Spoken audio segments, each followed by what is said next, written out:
Before you buy the OneSkin Face SPF 30 Plus, watch this honest review. There are 5 things that I want you to know. I'm Britt. I have tested thousands of products over the past 7 years and reviewed them honestly over here so you have a better idea of what to buy and what not to buy. This is not a first impression. This is not sponsored. No one's paying me to say the following. This is an actually honest review. They happen a lot over here. The brand did send me these products. Really interesting company. I'm going to dive into it. I would love if you could share your current favorite tinted SPF. This would be super helpful to the community. Just let us know what kind of skin type you are, why you like it. This is 1.35 ounces. It is $56. I know. $48 if you get a subscription. It is available in tinted and untinted. I have been testing this for a few weeks and have some things to share. We're going to start with ingredients. This is the most fascinating part, by the way. There are a lot of details about ingredients here, and you'll see why in a second. They are back on the scorecard if you really just want to dig into that. I also have 5 other alternatives in this category that you may want to check out over there. So that's at the bottom of the page. You can check those out, go in depth into details if you want to. Links for that and everything else that I mentioned in this video are going to be in the description. It's a water-first formula. It has 17.5% zinc oxide. I'm going to remove what I have on here and apply this on top of it. A PA rating plus. Love seeing that. And then there's really 2 ways that I use sunscreen. I either wear it underneath and put makeup on top, or if it's an all day in the sun kind of day, which I haven't done in a really long time, sadly, but also not sadly for my skin health, I want something with a tint. So I would just use it and then I'll reapply every 2 hours. They do recommend that you reapply this every 2 hours to have full sun protection. I'm not going to lie to you. When I wear something in the morning, I put it on in the morning and I'm out and about for the rest of the day. I am not applying these things every 2 hours. A lot of people have asked me how I reapply without messing up makeup. The truth is I really don't. Maybe that's a cardinal sin. I'm just going to tell you that's one of the ways that I use it. Usually as sort of a sunscreen primer. It is the last step in my morning skincare routine, which is super simple. Also because I wear stuff on top of my face, and if I have a bronzer or a blush and I put this back on top of it, everything just starts looking real weird. Non-nano mineral sunscreen here. This is protection meets reversal. What? There's peptides in here. There's a specific peptide that they're using, which is supposed to provide age reversal. Now, I am pro aging well. I'm not anti-aging. I don't like the phrase. It really annoys me. But I totally understand wanting to age well and do everything that you possibly can. And who knows, maybe my mind will change in 10 years. Very possible that could happen. As you can see, it's really lightweight, somewhat sheer as a tint, and it's scientifically proven to reverse UV aging while protecting from UV-induced pigmentation. So like I said, it's hitting on both fronts with these ingredients. That's also why if you apply this in the morning before you go about your day, they say that you can do it on top of your skincare as the last step and under your makeup.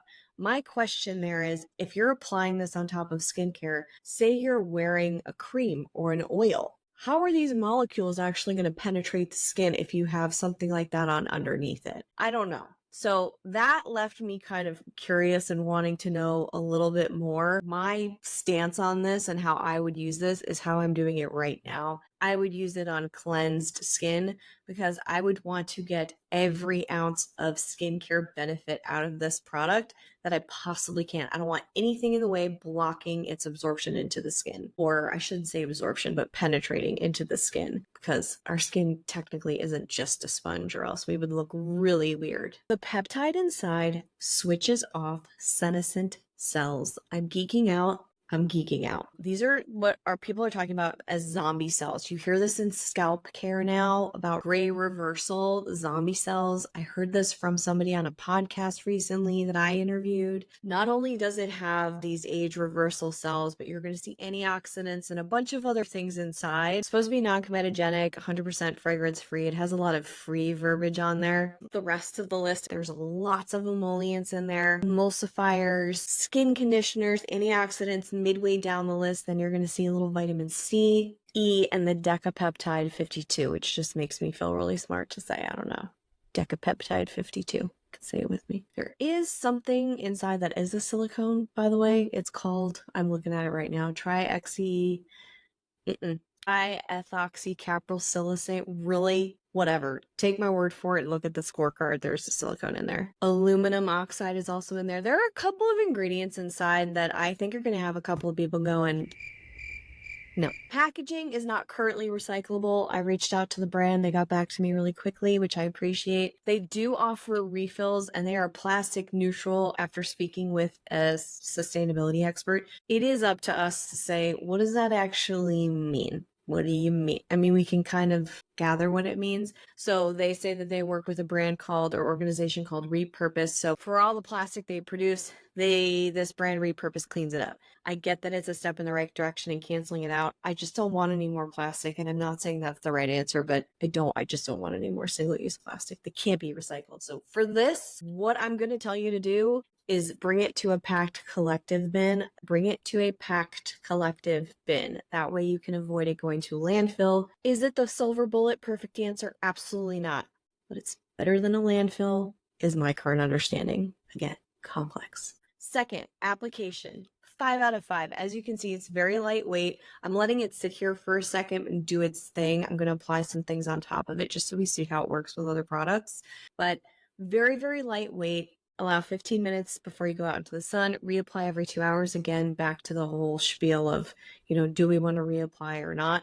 This is actually giving me, I think because it's later in the day, in the morning, my skin's a little bit more finicky, but this is giving some pretty decent coverage. It's lighter coverage, definitely. You can still see skin under there and ruddiness. It's not perfect evening out, but it's doing a pretty good job for my skin. I would be curious to see how this looks on all different skin types because this tint is very warm, skews tan warm. I don't know how this would look on darker skin colors, but I'm very curious because 2 options could be a little tricky. But you tell me. I don't know. This is the part where I would really like to have somebody, like a whole team of testers. I haven't figured that out yet.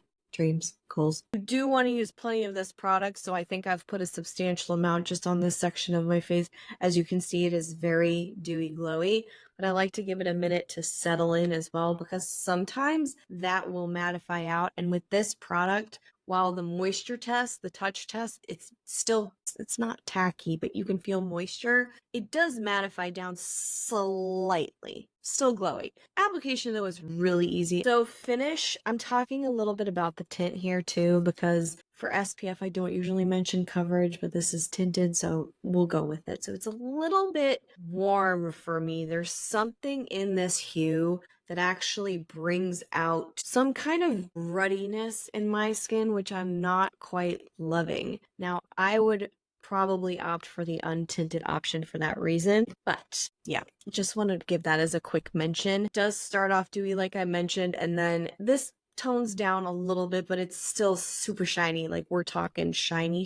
So if I take something like a serum foundation that's very, very lightweight and put it on top, I find this to be a really killer combination for this product. It works very well with lightweight products. This is the Juice Foundation. You've heard me talk about it ad nauseum. I think it would work well with creamier products too. Just might be a little glowy. But if you have something that's semi-matte or velvety finish, that could be a go. Pretty flawless. There's really not, up close, I'm not even seeing any pore settling, smudging, so it's impressive. I did not see a white cast. Overall for this score, I gave it a 3 out of 5. I'm sort of live contemplating right now whether or not that should be a 4, because the finish is really nice, and I think I'm going to change it with you right now to a 4.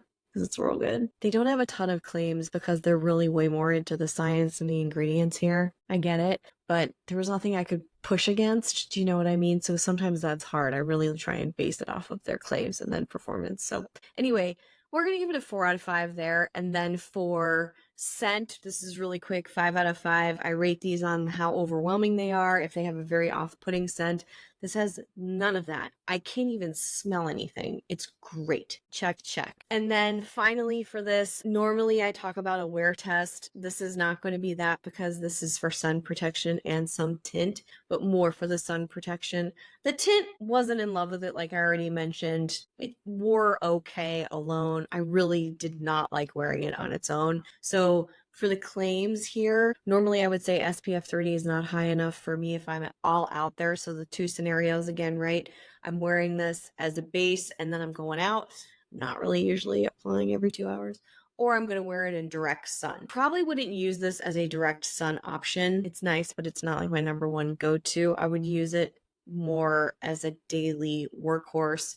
Skincare first, sun protection second, if that makes sense. But I do like the fact that there's 30 plus and the PA rating. I am not even going to pretend to be a sunscreen expert. There's a lot of chatter about SPF and sunscreen. I like the PA+++ rating. I do feel a little bit better about the protection with that there. I did not see burning. I was out in the sun on a couple of walks, no redness. I usually get redness. As for the age reversal claims, I'm not seeing that yet, but it's only been 3 weeks at this, and I think that I would need to use it for a while to see that. I also think that's not going to be easy to see to the naked eye. I think this is one of those where you go get that scan and then you look at the sun damage and you freak out because you look like it's all freckles everywhere. Maybe then I could test it and have some scientific backing of my own. But the reality is I'm going to have to take their word for it. And then I do before and afters, but I haven't seen anything here that's really significant enough to show you a solid before and after on. Got a 3 out of 5 for the claim check right now because I still haven't seen a big chunk of this. So overall, this is a 15 out of 20 score. Solid score, really fascinating product. The final verdict question for me is always, when I run out of this, will I buy it?